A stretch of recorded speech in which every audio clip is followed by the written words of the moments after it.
That's obvious. Madam Chair. Mr. Sapia? When you talk about cutting teachers, the conversation is surrounded the dollars and cents aspect of it. But I think what would happen is if you cut the amount of teachers you'd have, you'd increase the workload for the teachers remaining. Hang in there with me. There'd be some effects to that. First of all, I don't think they would be quite as proficient because their workloads would be heavier. That's just common sense. That's what you find in the business world. Number two, I'd like to share with you, my son has a very challenging course this year. I called his teacher, we're talking back and forth, and she says, Mr. Sapia, I'm here every single day for 3 hours after school. I'm just wondering if you increased her workload, if she'd be able to take those 3 hours a day, and that's what we have. That is, I mean, I don't think money, you can't quantify that. So that's not something you're going to see here in the budget. That's not something you're going to see here in the budget. So what I care about is excellence, is academic excellence. And you're right, Mrs. Green. Throwing money at something doesn't necessarily make it better, but you have to look at and analyze all the consequences of your actions, and I don't think all those things have been measured. It's my understanding that Dr. Metzler and Ms. Armfield and others went line by line through the district budget and tried to find the best way to remove an enormous amount of money without impacting the quality of our education, without impacting our students. And this is what they proposed. Can I? Yes, absolutely. When we're talking, and I'll use the number 130, and I apologize, Mr. Ruff, if it's 135, or if it's 134, or if it's 137, right? So if you think of it this way, right, so that's how many students you're talking about, right? 130 kids. You're talking about, if you're in the third grade now and you're going to fourth grade, you're just going to stay in the same school you're already in. So now we're just talking about 65 kids, Mrs. Green. Maybe moving to the middle school, or going back to the school where they spent the beginning of their educational career. Least disruptive to get to this number that they picked for us to get to. We're at it with the least amount of disruption in this district. To call it punitive, that's ridiculous, right? It's the absolute best way to get to that number that they asked us to get to, based on all the criteria and all the work that we've been doing since they came up with this out of the blue on the Tuesday before Thanksgiving and said, oh, by the way, come back at this number, not mentioning it once the entire fall as we went department by department by department. No checkpoints, no anything.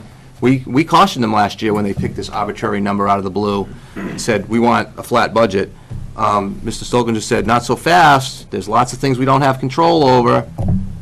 You know, we know some contractual obligations we're going to have. We know some health insurance, retirement, all these things are going to be in here, and we're going to have a major cut. This 1.8 is really more like 4. This is a 3-year-old number by the time we get to use it. 3-year-old number. Same dollar is not worth as much 3 years later, Mrs. Green. Right? So we're doing the best we can with the least amount of disruption, and I think the most responsible, respectful way to make sure that all of our kids get all of their services and that we don't start hacking away at all the great things that are going on in this district. That's the reality, Mrs. Green. Thank you. You're welcome. So I was just going to also say that we have student-teacher ratios dictated by board policy that must be respected. And just to sort of summarize, it's my understanding you spent the better part of a week going through line item by line item, program by program, student-teacher ratio from building to building to figure out where you could cut. So I think it is very ambitious to think that we can sit here right now and sort of pull out of thin air what we might cut. You know, this has been gone over by a fine-tooth comb. It's not that we can't make suggestions, but the work's really, I think I'm hearing the work has been done and done carefully. I have a few people who want to speak, Mr. Collins and then Mr. Blair. Yeah, so I think you meant class size when you spoke to policy. I did. I meant student-teacher ratio within class size. That's what I meant. Thank you. Thank you very much. So Mrs. Green mentioned punitive, but if you look at the sheet that we were given, elementary building direct cost per pupil, and Dr. Metzler spoke to this. When you look at the numbers on that sheet, I don't know how you could call it punitive. It's obvious. If you're looking at trying to squeeze savings out of a school district, cost per pupil per building is a good way to look at it and see what you can do to trim. Mrs. Green mentioned that the first attempt to get to the level budget was a hit to the customers. But I'd counter that the presentation that Mr. Green made to the Budget Committee wanted to cut 76 staff members throughout the district, and I'm not sure who you think that's going to be, but that would also be a hit to the customers, the students. Absolutely, it would be a hit. So, and you know, I did do a presentation that countered a lot of what he said, because a lot of the numbers that he had were either, you know, he created them, or I don't know where he came from. But it's to say it's punitive is just wrong. I just don't understand it at all. I think it's not responsible for a board member to say that at all. I think it's insulting too. Mr. Blair was next. Oh, I'm sorry, I didn't. One of the things that I see is the willingness to compare our district to other districts when we try to find ways of looking at whether we're in line with other schools. And what I fail to see in a lot of these comparisons is the ancillary things that we provide in this district. You heard a presentation earlier today by Mr. D in our music program, and that we sent more than double the amount of kids to Allstate than any other district in the state. And so when you look at the extracurricular type of learning activities that we provide at this school, such as our music program, such as our arts, our theater, our sports, etc., I think you have to, the AP, the Project Lead the Way, you have to take those into consideration as well, because they all affect staffing and student-teacher ratios that we look at. And so I think we need to caution ourselves when we try to do comparisons to other schools that purely look at numbers and don't look at services offered and other things, not just kneecap scores or not just STAR scores, but other measurement criteria. You cannot take them in a vacuum. Thank you. Thank you, Mr. Blair. Mrs. Sherman? Yeah, I've been thinking a lot about comparing a cooperative school district, which Timberlane is, to Londonderry or to Salem, which are not cooperative school districts. We have some different situations here. So in Salem, yep, they're closing a building and just moving those kids to another Salem school. We don't have that same situation here, and unfortunately, I think it's sad, but we have two buildings in Sandown. One that is in pretty tough shape. We didn't put any money into that kitchen, and we're spending a heck of a lot of money over there. It seems to be the only alternative is to combine what we can. You can't compare us to Londonderry or to Salem when you start talking about reduction in staff and reduction in kids coming to school.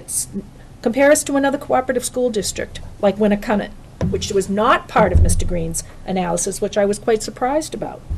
So I don't like that. I'm not done. I don't like this. I don't want this to happen. I'd like the Budget Committee to look at this and say, wow, what? We can't do this. It's not fair. And not let this have to go to the voters. Mrs. Green? The cost per pupil in our district has risen 44%. No, it has not. It has. No. It's not. So if we, It's it ridiculous. will, when you take into account this current year's budget, if you take into account the increase in this current year's budget, then the cost per pupil is going to have gone up 44%. Except you don't. That isn't that's- outrageous. That's not how you calculate cost per pupil, though. Okay, look. And you know that, and No, Mr. Green I knows don't that. know that, Yes, you and do. it's absolutely true that our cost per pupil That's is more going speculation. out of control. And so Imagination. excuse me, I have the floor. You do have the floor. Thank you. So, all of a sudden, we're not saying, oh, our cost per pupil is so high, we have to close the district. No, what we have to do is control our spending. We have to control the spending. And if the best way to do it is to close a school, then that is an option on the table. And I'm not saying, it's out of the question, but what I am saying is that it shouldn't be the first resort.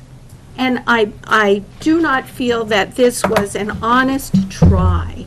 And that's my point. There's plenty of other things. And by the way, it's not just comparing a district. It's if you actually compare the staffing in one school with the same population to the same staffing with a school of the similar student population, you will see that the staffing matrix are way off in Timberlane. It's not just from district to district, it's actually per school to per school with the same population. There's a problem in this district that we have not adjusted staff to the falling enrollment, and that is our fundamental structural All right. problem. Thank you for voicing your opinion. Mr. Appleton has been waiting to speak. So, can they hear me? I'm like, We can, yep. all right. So Timberlane has a really neat culture where, as a student, you get out what you put in. There's never been any problems with being held back by resources. If a student wants to learn more, if they want to take part in AP, if they want to be involved in sports and music, they have those opportunities. You're fine, honey. Keep talking. Because Timberlane has made it possible. We find a way to make it work. And I think that's an amazing thing we have here. I mean, as a student, I've had probably the best high school career a kid could ask for. I mean, I've participated in sports. I've been a part of some really neat things that wouldn't be there if we didn't have this attitude where we can make it work for the kids. Like, I hear stories from other schools where kids can't run track because they don't have uniforms, or the things like that, where it seems like here we take pride in a higher standard. And I think it reflects, when you invest in students, it pays dividends. We come back to the community, we come back, we maybe start a business, teach at the schools. I mean, look at all the examples of people who teach in the buildings. Coach Chuljan, he came to Timberlane, he was able to wrestle and do all these cool things. And look, he came back and he started the most dominant wrestling program in New England. Two of the assistant coaches for football, Coach Brown, Coach Champion, those guys came here and they came back to the community because they had those opportunities. And I think that's a really important thing to keep in the back of your mind when talking about the budget. I mean, you can ask my AP Gov teacher. I'm all about fiscal conservatism. I want to be responsible with the taxpayers' money. But I think that this is one of those situations where investing in the students really can pay off. It's your future. Mr. Blair wanted to speak, I believe. Am I correct, Mr. Blair? And then I'll get to you, Mr. Sapien. So I have a question directed at Dr. Metzler. One of the comments that I heard today was that this was the only option looked at. Was this the only option you looked at, or did you look at other options, and based on the other options you analyzed, this is the one you felt was best, so that's why you're presenting this to the board rather than presenting all your options to the board? That's correct.